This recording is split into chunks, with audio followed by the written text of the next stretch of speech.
Hi నమస్తే. ఇండియాలో చాలా రకాల ఆర్ట్ స్టైల్స్ ఉన్నాయి కదా. మన అందరికి సంబంధించింది కలంకారీ అని తెలుసా? కలం అంటే పెన్ అని అందరికీ తెలుసు. మరి కారీ అంటే ఆర్ట్ అని తెలుసా? పెన్ తో వేసే ఆర్ట్ కాబట్టి దీన్ని కలంకారీ అంటారు. అంటే నార్మల్ గా మనం యూజ్ చేసే పెన్స్ కాదనమాట. వుడెన్ స్టిక్స్ ఇంకా బ్యాంబూ స్టిక్స్ తో నేచురల్ డైస్ తో వేస్తారు. నేచురల్ డైస్ అంటే లీవ్స్ నుంచి, రూట్స్ నుంచి, ఇంకా బెర్రీస్ నుంచి తీస్తారు. అయితే సరే, మరి ఈ కలంకారీని ఒరిజినల్ గా క్వాలంకారీ అంటారు. ఈ పేరుని మొఘల్స్ పెట్టారు. విజయనగరం సామ్రాజ్యం టైంలో ఇవి చాలా పాపులర్. అంత ఏన్షియంట్ ట్రెడిషనల్ ఆర్ట్ అనమాట ఇది. అయితే బ్రషెస్ తో వేస్తుంటేనే ఒక్కోసారి అవుట్లైన్ క్రాస్ అవుతూ ఉంటుంది. కానీ వుడెన్ స్టిక్స్ తో, బ్యాంబూ స్టిక్స్ తో చాలా బాగా వేస్తున్నారు కదా. అయితే సరే, మరి ఏ డ్రాయింగ్ అయినా, ఏ పెయింటింగ్ అయినా బేసిక్ డ్రాయింగ్ అనేది చాలా ఇంపార్టెంట్. అందుకే బేసిక్ గా ఉన్న అవుట్లైన్ ని సరిగ్గా వేయకపోతే గనక ఏ డ్రాయింగ్ కానీ, ఏ పెయింటింగ్ కానీ అందరికీ కనిపించదు కదా.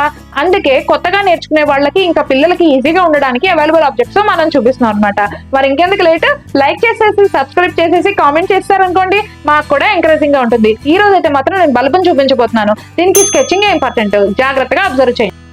ఫస్ట్ విస్క్ ని పెట్టానండి. Whisk shape, bulb shape almost same గా ఉంది. కానీ విస్క్ కొంచెం లాంగ్ గా ఉండటం వల్ల విస్క్ ని కొంచెం పైకి పెట్టి బల్బ్ కింద పార్ట్ వేసి దానికి లైన్స్ గీసి దానికి చిన్న ఓవెల్ ని వేసి బల్బ్ గ్లాస్ పార్ట్ లో చిన్న చిన్న హైలైట్స్ ని ఓవెల్స్ తో వేసి దాని తర్వాత షాడోని కూడా వేసాను. షాడో ఉంటేనే ఇది రియలిస్టిక్ గా కనిపించడానికి అవకాశం ఉంటుంది. అలాగే బ్లాక్ కలరింగ్ పెన్సిల్ ని, చార్కోల్ పెన్సిల్ ని యూజ్ చేసి స్కెచింగ్ చేశాను. అయితే స్కెచింగ్ చేసినప్పుడు అది బల్బ్ కింద పార్ట్ మెటల్ కాబట్టి దాని మీద హైలైట్స్ కోసం వైట్ పార్ట్ ని వదిలేసాను. అలాగే సేమ్ బ్లాక్ పెన్సిల్ తో, చార్కోల్ పెన్సిల్ తో కలరింగ్ చేసినప్పుడు చేత్తో కూడా రబ్ చేశాను. హైలైట్స్ దగ్గర మాత్రం అసలు కలరింగ్ అంటుకోకుండా జాగ్రత్తగా చూసుకున్నాను. దాని తర్వాత కింద షాడోకి మాత్రం గ్రాఫైట్ పెన్సిల్ యూజ్ చేశాను.